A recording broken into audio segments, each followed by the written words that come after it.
দেখা যাবে কি? মহিলাদের খবর মানে মহিলা খবর পড়ছে নাকি না মহিলা পুরুষের খবর দেখছে? দুটোতে পার্থক্য আছে, দুই হুকুমে পার্থক্য আছে।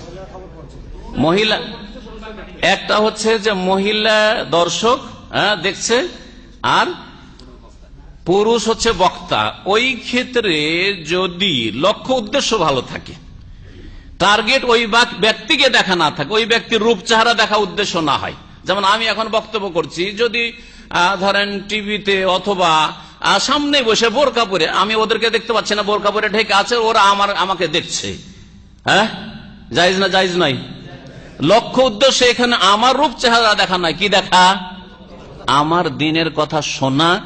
আর যদি বিনা ছবিতে বা সামনে থেকে না দেখি, যে যারা পিলার আড়ালে বসে আছেন ওরা অনেকে কিন্তু ঘুমাবেন, কারণ চোখের আড়ালে কেউ দেখতেও পাচ্ছে না, আরামসে ঘুমাবো, ঠিক না? কিন্তু সামনে যারা বসে আছেন অন্তত একটু লজ্জা আছে যে না, চোখের সামনে ঘুমানো যাবে না, মন দিয়ে শুনতে হবে। দেখতে পাচ্ছি যে আপনাদের চেহারায় কার হাসি, কার মনটা বেজার, সব বুঝতে পারছি, তাই না? তো কথা হচ্ছে যে এখানে আমাকে দেখা উদ্দেশ্য না, আমার বক্তব্যটা শোনা উদ্দেশ্য।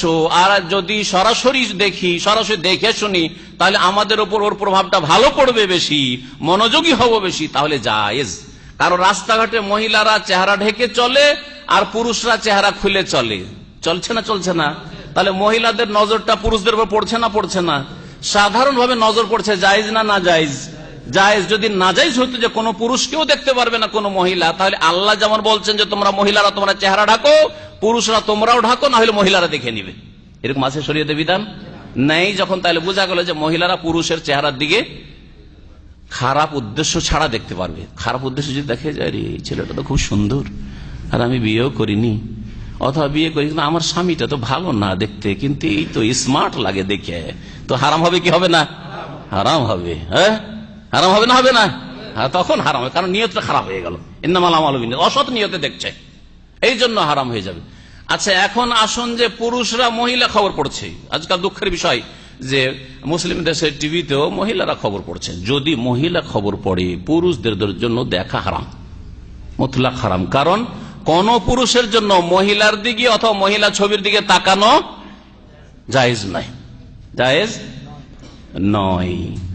যদি না দেখে ধরেন খবর শুনছে, রেডিওর খবর হয়, শুধু আওয়াজ শুনছে, এই ক্ষেত্রেও সতর্কতা হচ্ছে যে মহিলাদের অতিরিক্ত আওয়াজ শোনা এটা ফিতনায় লিপ্ত করে। কারণ ওদের আওয়াজে কি রয়েছে? আকর্ষণ রয়েছে। আমার আওয়াজে অত আকর্ষণ নেই, অনেকের ঘুম আসছে, কিন্তু এখানে যদি মহিলাকে বসিয়ে দেওয়া হয় আর সারা রাত বক্তব্য চলে, আর কোরআন হাদিসের ভাঙচুর করেও বক্তব্য করে, জাল কথাও বয়ান করে, তাও ফজর পর্যন্ত শুনবেন, ঘুম আসবে না, ঠিক কিনা? একদিন ফেসবুকে দেখছি এক মহিলা বক্তব্য করছে, চেহারা ঢেকেই করছে, মহিলা বক্তব্য করছে, আর এত ভুলভাল গাঁজাখড়ি, জাল হাদিস বয়ান করছে ইত্যাদির ফজিলতে। আর যে লিখনেওয়ালা যে ওর উপরে একটা লিখছে, যেটা স্ট্যাটাস দিচ্ছে, সে বলছে গুরুত্বপূর্ণ আলোচনা। আর ওর দেখা যাচ্ছে যে ভিউয়ার যারা দর্শকদের সংখ্যা অনেক বেশি, কারণ মহিলার যে বক্তব্য, আওয়াজ শুনতে মজা লাগছে, মিষ্টি মিষ্টি আওয়াজ, ঠিক না? তাহলে বোঝা গেল যে ইসলামের কথাও মহিলাদের আওয়াজে এইরকম শোনা পুরুষদের জন্য উচিত না, জায়েজ নয়, যদি পুরুষরা পুরুষ থেকে শিখতে পারে। হ্যাঁ, পুরুষ যদি কোন সাবজেক্ট না শিখাইতে পারে, যে পুরুষদের মধ্যে কেউ নেই, তখন মহিলার কাছে যাওয়া জায়েজ রয়েছে।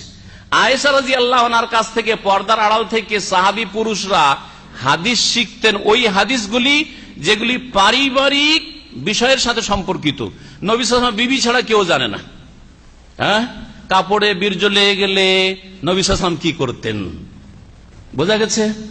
অথবা পর্দার ব্যাপারে, অথবা মাসিকের মাসলা মাসাইল, নেফাসের মাসলা মাসাইল, ইস্তিহাজার মাসলা মাসাইল, নবী করিম সাল্লাল্লাহু আলাইহি ওয়াসাল্লামের বিবিরা বেশি জানবেন কি জানবেন না? তো এই মাসলাগুলি অন্য পুরুষের চাইতে, অন্য সাহাবীর চাইতে মা আয়েশা বেশি জানতেন, যার ফলে পর্দার আড়াল থেকে সাহাবীরা তখন শিখার প্রয়োজন ছিল। কিন্তু এখন কোন মহিলার কাছ থেকে ইসলাম শিখার প্রয়োজন আছে?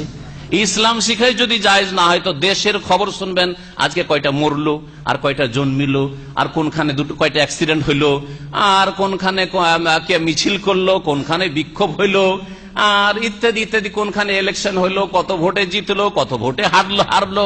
এগুলো জেনে আপনার না একটা নেকি আছে, না সময় খরচ করলেন, একটা নেকিও হলো না, আর একটা রিয়ালও হাসিল হলো না। এইরকম কাজকে কোরআনের ভাষায় লাগো, অসার, ফালতু কাজ বলা হয়েছে। মুমিন ব্যক্তি সময়কে ফালতু কাজে নষ্ট করে না। সুতরাং দেশে কে বাঁচলো কে মরলো জেনে কোনো লাভ নেই। আর জানতে হইলে পত্রপত্রিকা আছে, একটু দেখে নেন, বাস হয়ে গেল। মহিলার ছবি দেখে নয়, খবরদার না। মহিলাদের খবর যদি মহিলারা পড়ে বা মহিলাদের অ্যাডভার্টাইজ পর্যন্ত আসে ইসলামিক চ্যানেল, ইসলামিক টিভির নামে, তো সেই টিভি দেখাও জায়েজ নয়। সেই টিভি দেখা যায় হঠাৎ করে উলঙ্গ অর্ধউলঙ্গ মহিলারা চলে আসছে ইসলামের কথা বলতে, হুজুররা আসছে, হুজুররা কিছু বলতে বলতে উলঙ্গ অর্ধ উলঙ্গ চলে আসছে অ্যাডভার্টাইজের জন্য, সাবান ফ্যাক্টরি, একটা কলগেটের একটি ইত্যাদি ইত্যাদি, সব জায়েজ নয়।